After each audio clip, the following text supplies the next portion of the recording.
I got one question for you. Have you ever been to Electric Ladyland?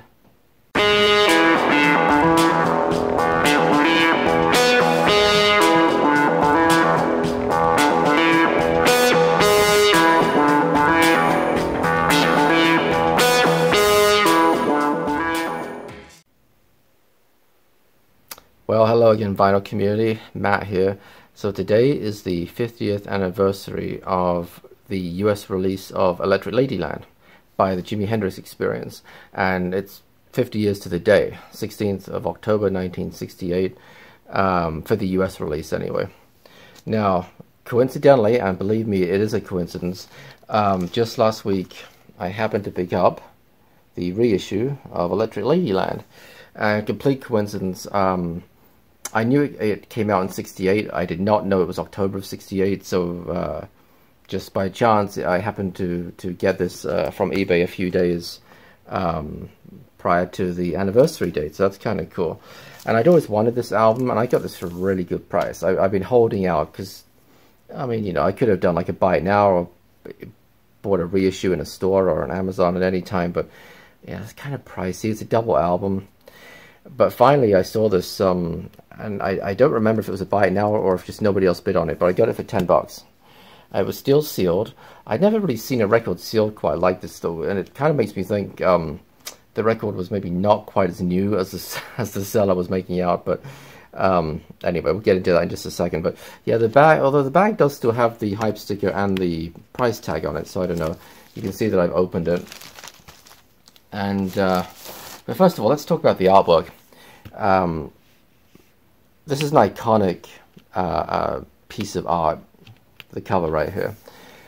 But this was not the original, of course. The original was the far more controversial photo of 19 naked women.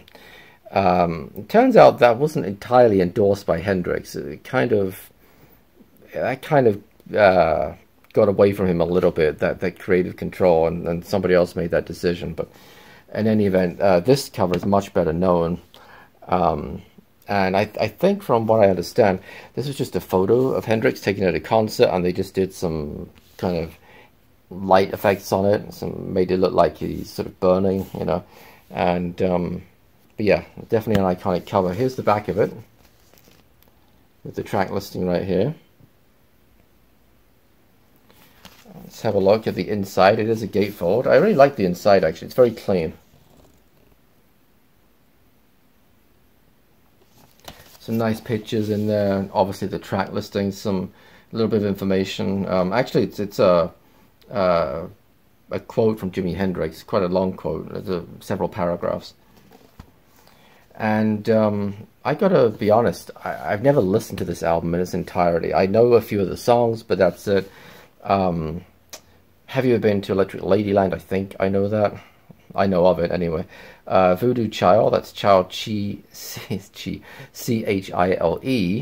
and then Voodoo Child with a D, Voodoo Child Slight Return, which was recorded a day or two after Voodoo Child. It was almost like a jam session of sorts.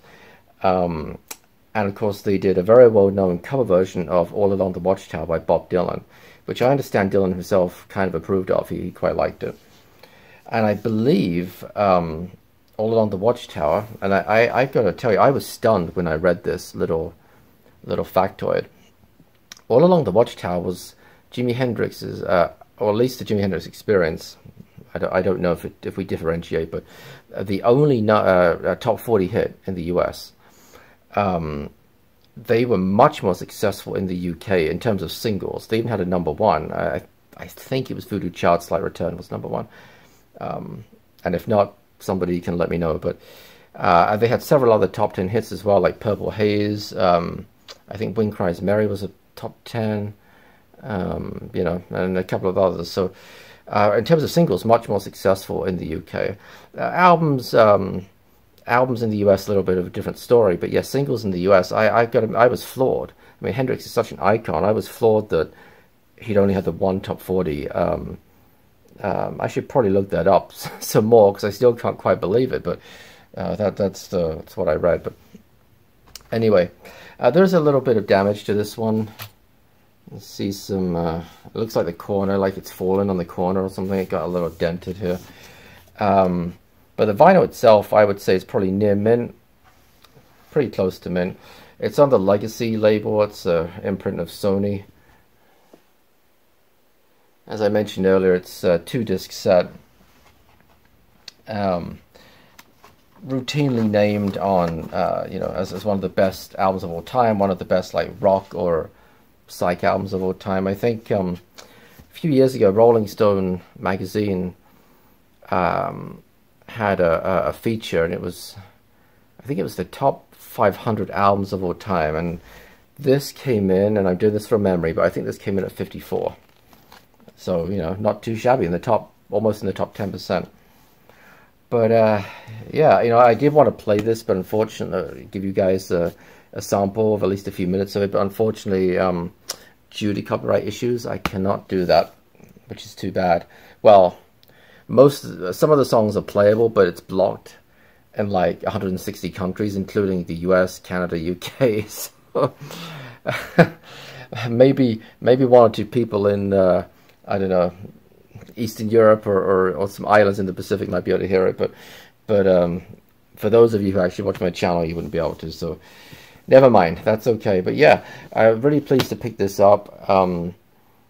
50 years to the day, kind of a cool coincidence. I'm looking forward to spinning it. I haven't actually cleaned it yet, so I'm not going to spin it just yet.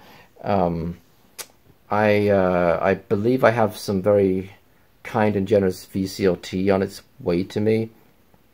So if and when I get that, then I will clean this along with that lot. And I have one or two other records to clean as well down here in my little stash that's next to me. But yeah, that's it. That's all I got, guys. Thank you so much as always for watching. Let me know what you think of Electric Ladyland. I'm sure I may well be in the minority, having never listened to the whole thing all the way through. Like I said, that will change soon once I've cleaned it. So I appreciate that most of you may well have listened to the whole thing, if not once, then multiple times. But I am, what can I say? I am an Electric Ladyland virgin. Hey, there's worse things to be, right?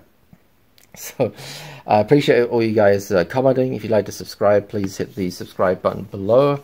If you hit the little bell icon next to the subscribe button, you will be notified every time I post a new video, roughly 2 times a week. So yeah, thank you as always for watching, and until next time, bye bye.